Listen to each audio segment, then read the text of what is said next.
आप बताएं, जब हमारे नबी शाफी महशर खातिमुन नबी सल्लल्लाहु अलैहि वसल्लम की शान में नुपुर शर्मा ने गुस्ताखी की, बताओ उस वक्त रास्ते पर कौन था? अरे बताओ उस वक्त रास्ते पर कौन था? जब हमारे बच्चों के हिजाब का मसला आया, बताओ रास्ते पर कौन उतरकर बच्चों की आंख में बात कर रहा था? पैगाम आपने दे दिया कि अब भारत में कोई डरने वाला नहीं, कोई घबराने वाला नहीं, हम सिर्फ और सिर्फ डरते हैं तो अपने खालिक और मालिक अल्लाह से डरते हैं।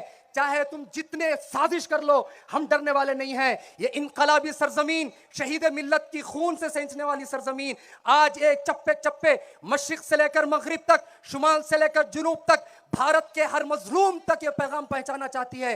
आज social democratic party of India पूरे भारत में फैल चुकी है। आज से हम अपना डर निकाल देंगे, खौफ निकाल देंगे। मैं आपको एक लतीफा सुनाता हूं। आपने बहुत सारे गर्म तकरीरें सुनी, बहुत सारी ठंडी तकरीरें सुनी। मैं आपको एक लतीफा सुनाता हूं। अब तक हमने अपने सरों पर किसको बिठा रखा था?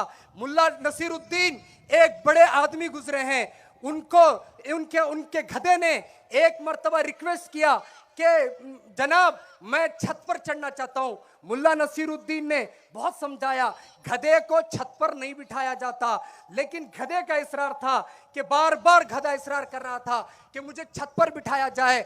मुल्ला नसीरुद्दीन समझा रहे थे कि गधे का मकाम छत पर नहीं है, लेकिन मुल्ला नसीरुद्दीन गधे के इसरार से मायूस होकर गधे को छत पर चढ़ा दिया।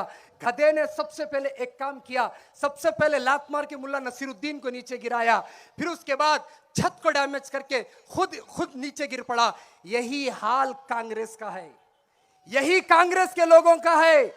मुसलमानों, दलितों, आदिवासियों, हमने इन्हीं गधों को अपने सर पर बिठा रखा था, जिसकी वजह से ये बैठकर पहले तो इन्होंने हमें नीचे उतारा, हमारे नौजवानों को सलाखों में बंद किया, हमें जलील और रुस्वा किया। उसके बाद आज आप देख रहे हैं 70 साल की वो कांग्रेस जो कहती थी कि हमारा सूरज तुलू हुआ है, गुरूब नहीं हो सकता, आज सिर्फ पूरे भारत में 2 स्टेटों में कांग्रेस है। इंशाअल्लाह social democratic party of India आखिरी जनाजा तुम्हारा उठाकर रहेगी, क्योंकि तुमने हमारे नौजवानों के साथ खेला है, हमारी बच्चियों के साथ खेला है, हमारे मुस्तकबिल के साथ खेला है। हम तुम्हें नहीं छोड़ेंगे। आज से हमने अपना घर बना लिया है, इंशाअल्लाह इस घर को हम बरकरार रखेंगे, बनाएंगे और इसे परवान चढ़ाएंगे। चप्पे चप्पे में इसकी गूंज को, इसकी आवाज को हम पहुंचाएंगे। मैं आपसे पूछना चाहता हूं, हमारी पार्टियां, हमारे एसडीपी में इस तरह के दौड़ने वाले गधे नहीं आए जो चंद पैसों को लेकर दौड़ जाते हैं, हमारे कौम की वोट लेकर दूसरी पार्टियों में बिक जाते हैं। हमारी social democratic party of India ऐसे गधों को नहीं बनाती। हमारी पार्टी ऐसे मैदान सियासत के शहसवार देती है, जो मैदान सियासत में एक निडर, बेखौफ, बेबाक लीडर बनकर कौम की आवाज उठाकर असेंबलियों में जो जालिम बैठे हैं उनकी आंखों में आंख डालकर आपके हुकूक छीन कर ला सके, ऐसे शहसवारों के पैदा करने का नाम social democratic party of India है। मैं अब पूछना चाहता हूं शहर मैसूर के एक नौजवान से जो मेरी बात सुन रहा है, आप बताएं, जब हमारे नबी शाफी महशर खातिमुन नबी सल्लल्लाहु अलैहि वसल्लम की शान में नुपुर शर्मा ने गुस्ताखी की, बताओ उस वक्त रास्ते पर कौन था? अरे बताओ उस वक्त रास्ते पर कौन था? जब हमारे बच्चों के हिजाब का मसला आया, बताओ रास्ते पर कौन उतरकर बच्चों की आंख में बात कर रहा था? जब हमारे नौजवानों की लिंचिंग की जा रही थी, उस वक्त बताओ रास्ते पर उतरकर इस कौम के लिए आवाज उठाने वाला कौन था? मैं पूछना चाहता हूं, तुम्हारे बच्चों के लिए हम आते हैं, हमारी लेडीज के लिए, हिजाब के लिए हम आते हैं। अब बताओ वोट किसका हक है? इख्तिदार पर जाना किसका हक है?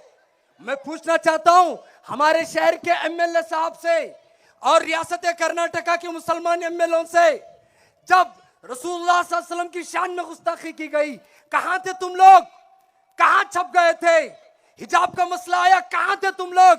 सिर्फ तुम्हारा सदर डीके शिव कुमार कहता है कोई हिजाब के बारे में बात नहीं कर सकता, तो तुम्हारी जबानें गुंग हो गई थी। लेकिन एसडीपी उस वक्त रास्ते पर थी। अभी चंद दिन पहले ईडी ने हजरत राहुल गांधी को क्या उठा के बंद कर दिया। हमारे यहाँ के एमएलए तनवीर सेठ साहब भी जाके जिंदाबाद मुर्दाबाद के नारे लगाते हैं। मैं पूछना चाहता हूं, कल कयामत के दिन शाफिए महशर के हाथ से तुम्हें जाम पीना है या राहुल गांधी की तुम्हें सिफारिश होनी है? बताओ, कौन देगा इसका जवाब? क्या हमारा इस्लाम, क्या हम इस मुल्क में अपना इस्लाम का मजाक उड़ाने के लिए हैं? अपनी लेडीज बच्चों का हिजाब उतारने के लिए हैं? क्या हम इस मुल्क में हमारे नौजवानों बच्चों की लिंचिंग के लिए यहां पर तमाशा देख लेकर बैठे हैं? अब वक्त है, शहीद मिल्लत टीपू सुल्तान की सरजमीन से ताल्लुक रखने वाले मेरे नौजवान दोस्तों, मेरी माओ बहनों, मेरे बुजुर्गों, अब वक्त है खड़े होने का। खड़े हो जाओ अपने हक के लिए, अपने मसाजिद के लिए, अपने मदारिस के लिए, अपनी इबादत गाहों के लिए, दलित बच्चों की इस्मत के लिए, हमारे क्रिश्चियन भाइयों के गिरजाघरों के लिए, हर एक के लिए। अगर कोई आवाज उठा सकता है, बताओ वो कौन सी पार्टी है जो आवाज उठा सकती है? अरे जोर से बताओ। अब मैं पूछना चाहता हूं, इख्तिदार के नशे में चूर जो दिल्ली की सत्ता पर बैठे हैं, मैं उनसे पूछना चाहता हूं, श्रीलंका पड़ोसी मुल्क के प्रधानमंत्री से तुम्हें सबक सीखना चाहिए।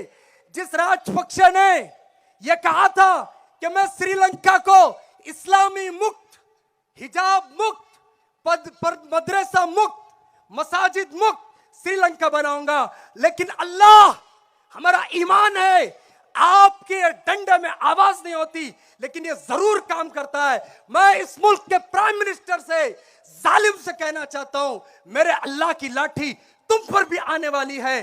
जब कभी फिरौन आता है, अल्लाह जरूर हक के लिए मूसा पैदा करते हैं। इस वक्त अगर बीजेपी, आरएसएस, बजरंग दल, विश्व हिंदू परिषद आई है ना हक की शक्ल में, अल्लाह ने इसी सरजमीन में, शहीद मिल्लत की जमीन में, भारत में, जो हमारे बुजुर्गों का भारत है, जिसको हमारे बुजुर्गों ने खून से सचा है, उस भारत में अल्लाह ने पूरी मजलूम कौम के लिए एक इंसाफ की पार्टी दी है।